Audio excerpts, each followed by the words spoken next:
Jagannath fitness journey day 52। তো অন্য দিনের মতো আজও ফ্রেশ হয়ে এই গ্রাউন্ডে গেলাম, গ্রাউন্ডে গিয়ে হাঁটা স্টার্ট করলাম। তো আজকে 3 রাউন্ড হাঁটলাম। 3 রাউন্ড হাঁটার পর রানিং স্টার্ট করলাম। আজকে প্রায় 3 কিলোমিটারের মতো রানিং করলাম। কালকে বলেছিলাম একটু বেশি রানিং করব আজকে, তাই 3 কিলোমিটার উপরেই রানিং করলাম।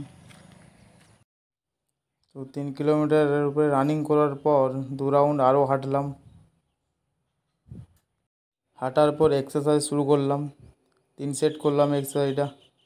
তারপরে নর্মালি ওয়ার্ম আপ করলাম 2 সেট। তারপর করলাম লাঞ্চেস 3 সেট 15টা করে রেপিটেশন। তারপর নর্মাল পুশ আপ দিলাম 3 সেট 15টা করে।